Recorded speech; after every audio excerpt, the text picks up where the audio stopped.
देख रहे हैं NNC न्यूज। अस्सलामुअलैकुम।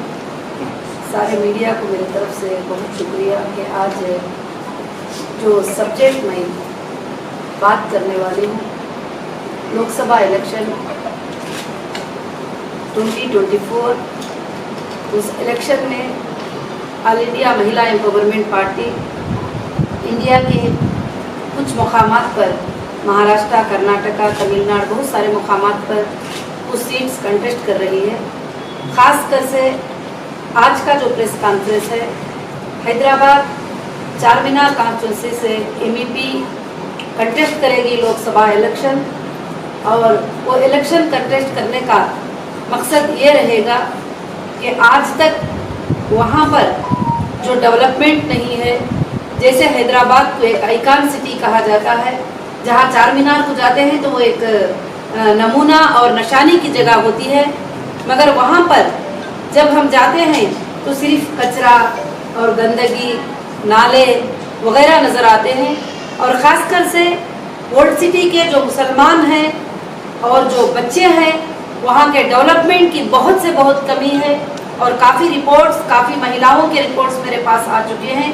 तो उसके डेवलपमेंट के लिए ये इलेक्शन MEP कंटेस्ट करेगी, और ख़ासकर से एक बहुत अच्छा बदलाव लाकर हैदराबाद के अंदर MEP कंटेस्ट करके बताएगी। सारे लोगों का अगर साथ रहेगा, आप सबका, मीडिया के भाइयों का, सबका साथ रहेगा, तो ज़रूर हैदराबाद की सीट को जीतकर हैदराबाद को जो ओल्ड सिटी के नाम से जो मशहूर हुआ है, उसको एक गोल्ड सिटी बनाने की पूरी कोशिश करेंगे। क्योंकि यहाँ पर मेरे पास जो रिपोर्ट है उसमें यह है कि वहाँ पर मच्छर के भी इतने बड़े प्रॉब्लम होते हैं, जो पिछले सालों से 40 साल से असद साहब जीतते आए हैं, उनकी फैमिली जीतती आई हुई है, और MIM की पार्टी ने आज तक उन नालों की सर्विस नहीं किया और ना उनके रास्तों की सर्विस किया है। कभी भी जहाँ पर जाते हैं तो रास्तों का जो कंजेस्टेड है उसको भी नहीं हटाया है। और यहाँ तक के वहाँ पर किसी के घर जो छोटे छोटे ही, आज तक उनके घर जो है डेवलप नहीं हो पाए हैं। और वहाँ के लड़कियों के लिए, वहाँ के औरतों के लिए, वहाँ के बच्चों के लिए मैं अच्छे से अच्छे स्कीम्स को लॉन्च करके, और उनके पढ़ाई के लिए, उनके स्कूल्स के लिए, उनके जो भी सहूलियत है उनको सहूलियत करने के लिए जो है ये पार्टी MEP जो है कंटेस्ट करेगी लोकसभा इलेक्शन 2024।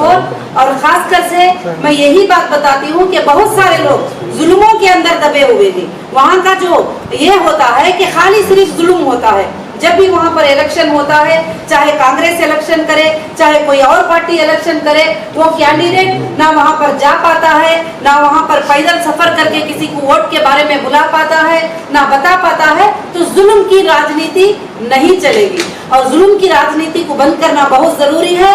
लोगों को आजादी के साथ वोट देकर, लोग जो है आजादी के साथ जिसको चाहे वो अपना नेता सेलेक्ट कर सकते हैं, वो जिसको चाहे अपना नेता बना सकते हैं। अगर वो इस तरह से बनाएंगे जिसको चाहे अपने नेता, तो कई लोगों के इंटरव्यूज लेने के बाद 10 लोगों का अगर लेते हैं तो 5 लोग कहते हैं कि हमें बिल्कुल यहाँ की हुकूमत पसंद नहीं है, मगर हम मजबूर हैं, हम मोहताज हैं। अगर हम कहीं दूसरी जगह वोट डालने का सोचते भी हैं तो हमारे घरों पे गुंडे आ जाते हैं, बच्चों को उठा के लेके जाने के लिए, हमारे घरों पे मारने के लिए आ जाते हैं। आप कई वीडियोस जो है YouTube में देख सकते हैं कि जब भी वहाँ पर सीट पर कोई भी कंटेस्ट करने जाते हैं तो उनके लिए जो है वहाँ पर क्या होता है, जुल्म होना शुरू हो जाता है। जैसे मेरे ऊपर हुआ था, जैसे 2018 में मैंने इलेक्शन अनाउंस किया था 2024 में कि मैं तेलंगाना में जो है इलेक्शन कंटेस्ट करूंगी, 119 सीट कंटेस्ट करूंगी। और उसके बाद जो है सोमाजीगुड़ा प्रेस कॉन्फ्रेंस में 10 अक्टूबर को मेरा प्रेस कॉन्फ्रेंस था, और मैं जो है 14 अक्टूबर को जो है मैं अरेस्ट हो जाती हूँ सीधे से।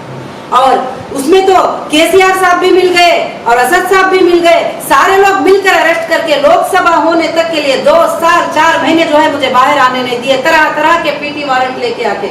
मगर आज तक कोई एविडेंस नहीं है, कोई प्रूफ नहीं है, कोई गुने का प्रूफ नहीं है। खासकर से जो है हरासमेंट किया गया। मगर मैं आने के बाद भी, इतनी तकलीफ मेरे ऊपर गुजरने के बाद भी, आज भी मैं खामोश नहीं हूँ, क्योंकि मेरी आखिरी सांस रहे तक जस्टिस के लिए फाइट करूंगी। जहाँ नाइंसाफी होती है वो नाइंसाफी को रोकने के लिए मैं फाइट करूंगी। और खासकर से कई लोगों के ऊपर ओल्ड सिटी में नाइंसाफी हुई है, कई लोगों के ऊपर आज भी नाइंसाफी होती जा रही है। आज मेरा प्रेस कॉन्फ्रेंस का खास मुद्दा जो है Hyderabad development, Charminar development, old city development को करने का मेरा खास मुद्दा है।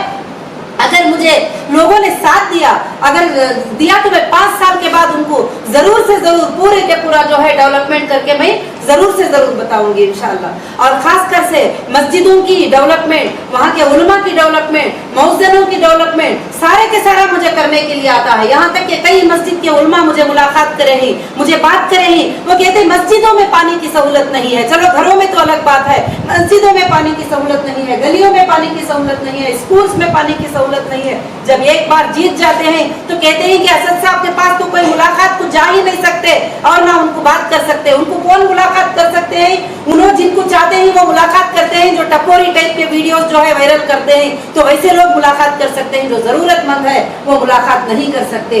40 साल से जुल्म से जीत कर आना, और जीत कर आई है, खुशी की बात है, कोई गमी की बात नहीं, मगर लोगों के साथ इंसाफ करिए और बच्चों के साथ इंसाफ करिए, यूथ के साथ इंसाफ करिए, वहाँ के महिलाओं के साथ इंसाफ करिए जरूर से जरूर। तो आज मेरा ख्वाब, मेरा मकसद यही है कि मैं जब पूरे तेलंगाना का अनाउंसमेंट की तो मुझे केसीआर, असदुद्दीन साहब सब मिलकर मीटिंग करके दिल्ली को कमिश्नर साहब को भेज के मुझे अरेस्ट करवा दिए और वहां से फ्लाइट में मुझे लेकर आए। कौन से एक्टिविस्ट को फ्लाइट में लेके आते ही फ्लाइट में लेके आए और वहां से हर जगह भी लेके जाने के लिए फ्लाइट में मुझे घुमाए, क्योंकि उनका मकसद मुझे ये नहीं करना था बल्कि मुझे हाइड कर देना था और मुझे छुपा देना था। मगर ऊपर वाला बहुत बड़ा होता है। जब नाइंसाफी की बात आती है तो मुझे झूठ, रमजान के महीने में मुझे ईडी कस्टडी में ली थी, चंचलगौड़ा जेल के सामने मैं गिर गई थी रोजे की हालत में। सारी दुनिया ने देखा था वो चीज को। आज सिर्फ रमजान के महीने में कविता जी को भी अरेस्ट करके लेके गए दिल्ली को। क्यों? कि कभी भी राजनीति ये सीट जो है ना किसी की भी नहीं होती, ये कोई भी हार सकते हैं, कोई भी जीत सकते हैं। मेरा आज ये कहने का मकसद ये है कि लोगों के साथ इंसाफ करिए और कभी भी इंसाफ के लिए नहीं डरना है और इंसाफ के लिए जुबान उठाना बहुत जरूरी है। और खासकर से मेरा मकसद है कि असद साहब को हटाकर वर्ल्ड सिटी को जो है गोल्ड सिटी बनाना है और वहाँ के हर यूथ को जो है कि डेवलपमेंट में लाना है, हर महिला को वहाँ के राइट्स देना है। और वहाँ पर जो है मुझे कल से कई व्हाट्सएप आ रहे थे, कई चीजें आ रहे थे कि वहां पर आकर तो देखो, वहां पर तो फिर कर तो देखो, वहां पर तो आप बता कर तो देखो। मैं गली गली जाऊंगी, घर घर जाऊंगी और मैं सबको बताऊंगी, बात करूंगी, कौन क्या करता है वो आप सब भी देखना और मैं भी देखूंगी इंशाल्लाह। क्योंकि ये जमहूरियत है, ये इंडियन कॉन्स्टिट्यूशन है। एक छोटे से इंसान को भी राइट है कंटेस्ट करने का, उसको वोट मांगने का राइट है, उसको वहां पर डेवलपमेंट बोलने का राइट है। तो इंशाल्लाह वो राइट से मैं भी जो है अल्लाह के फजल से मांग रही हूँ। और मैं इसलिए आप सबसे रिक्वेस्ट करती हूँ कि मैं जरूर से जरूर जो है हैदराबाद में बदलाव लाना चाहती हूँ। खासकर से आज का प्रेस कॉन्फ्रेंस मेरा खासकर से हैदराबाद के बदलाव के लिए है। लोगों को चाहिए कि आंख खोले और अंधे मत बन जाए। मैं एक बार रात में यहाँ पर विजिट करी थी और मैं चार मीनार की तरफ गई थी। वहाँ पर मैं देखना चाहती थी नॉर्मल, मैं एक छोटी सी गाड़ी लेकर चली गई थी। वहाँ नॉर्मल लोगों के बारे में इंटरव्यू लेकर बात करना चाहती थी। बच्चों को करीब बुलाकर पूछा, बेटा तुमने क्या पढ़ेंगे? बोले 8 क्लास पढ़ेंगे, 9 क्लास पढ़ेंगे, 10 क्लास पढ़। कोई भी बच्चा वहाँ पर काम करता रह जाता है। तो ये सारी चीजों को हटाकर जो है डेवलपमेंट। फिर वहाँ से मैंने वर्ल्ड सिटी से और हैदराबाद से गुजरती हुई थोड़ा एरिया हुई तो मेरा दिल बड़ा दुख हुआ कि खाली वो एरिया खत्म होता है तो वहाँ से खुशियाँ शुरू होते हैं, वहाँ से सिटी खूबसूरत हो जाती है, वहाँ से बिल्डिंग नजर आते हैं, वहाँ से रोड नजर आते हैं, सब नजर आते हैं। अगर गंदगी है, अगर कंजेस्टेड है, अगर घरों को बिल्कुल डेवलपमेंट नहीं किया गया है तो वो हैदराबाद गोल्ड सिटी के अंदर है। तो मैं हैदराबाद की गोल्ड सिटी को गोल्ड सिटी बनाने का मकसद, ये नाइंसाफियों पर लड़ाई करने का मकसद मैं 2012 से फाइट कर रही हूँ और कोर्ट्स में हर जगह मेरी जीत हुई है। मैं उम्मीद रखती हूँ अल्लाह की जात से कि मैं यहाँ भी जरूर जीतूंगी इंशाअल्लाह और जरूर कामयाब होंगी। एमपीपी का किस पार्टी से अलायंस है? देखिए, ऑल इंडिया महिला एम्पावरमेंट पार्टी आज तक किसी से अलायंस नहीं की है और कर्नाटका में 224 सीट्स पे कंटेस्ट करी, किसी से अलायंस नहीं रही। अभी इस बार 59 सीट असेंबली इलेक्शन 23 में कंटेस्ट की थी, किसी से अलायंस नहीं है। आज भी एमईपी किसी के साथ अलायंस नहीं है। एमईपी एक सेकुलर पार्टी है, सबकी आवाज है और एमईपी जो है हिंदूज के लिए, मुसलमान के लिए, क्रिश्चियन के लिए, देश के हर नागरिक के लिए इंसाफ लाने वाली पार्टी है। एमईपी का फाइनल डेस्टिनेशन प्राइम मिनिस्टर बनना है और देश के ऊपर हुकूमत करना है। एमईपी किसी से अलायंस होने का इरादा नहीं की है। हाँ, जहाँ पर जो पार्टी हमारे कॉन्स्टिट्यूशन को जो है वो आगे आने के लिए, हम जो सोचते हैं वो आगे बढ़ाने के लिए करती है तो वो पार्टी को जरूर एमईपी सपोर्ट करेगी और एमईपी साथ देगी। मगर अलायंस किसी के साथ नहीं होगी और मर्ज किसी के साथ नहीं होगी। जहाँ इंसाफ की बात आती है वहाँ पर इंसाफ की बात करेगी। मैनिफेस्टो क्या रहेगा एमईपी का? एमईपी का मैनिफेस्टो ये है कि एमईपी के मैनिफेस्टो में जो हमारे जवान लड़कियां हैं जो स्कूल को जाने वाले हैं उनको इलेक्ट्रिक बाइक्स देने का, और जो भी अगर मुझे हैदराबाद की सिटी से अगर जिता देंगे तो जितने एरिया में हम जीत जाएंगे उतने एरिया को गैस सिलेंडर जो है उनको 300 के ऊपर गैस सिलेंडर देने का वादा, और खासकर से इलेक्ट्रिसिटी बिल जो है उनके जो है इतने यूनिट्स पर एक मिनिमम मैक्सिमम यूनिट्स के ऊपर उनके इलेक्ट्रिसिटी बिल फ्री करने का वादा। और 5 साल के बाद आप देखेंगे कि 5 साल के बाद जो है वो सिटी ही नजर नहीं आएगा, वो सिंगापुर नजर आएगा और इटली नजर आएगा। उस तरह से बनाने का मेरा ख्वाब है, बाकी कुछ नहीं। और गरीबों के लिए उनकी रोजी का उनके जॉब के लिए जो है मैं कोशिश करूंगी। पुराना गवर्नमेंट में आपको बहुत हरासमेंट हुआ बोल रहे ना जी। पुराना आप नया सरकार फॉर्म हुआ ना मैडम, जी। अब कैसा है आपका ऊपर कुछ हरासमेंट, कुछ केस वैसा बनाने की कोशिश कर रहे कोई तो भी आपका ऊपर? देखिए, पुराने गवर्नमेंट में करके बोले तो वो हरासमेंट तो आप सब देखे ही, 3 साल किस तरह का हरासमेंट हुआ था और नाहक से सताया गया, इल्जाम लगाया गया। और ओवैसी साहब की पार्टी वाले खड़कर जो है उनके एमपीज जो है पार्लियामेंट में खड़ के बोल रहे हैं कि इतना बड़ा स्कैम है, उतना बड़ा स्कैम है। कोई स्कैम नहीं, उनके ऊपर 100 करोड़ अभी प्रूफ हुआ है। वो 100 करोड़ आएंगे ना तो गरीब पूरे अच्छे हो जाएंगे ओल्ड सिटी के इंशाल्लाह।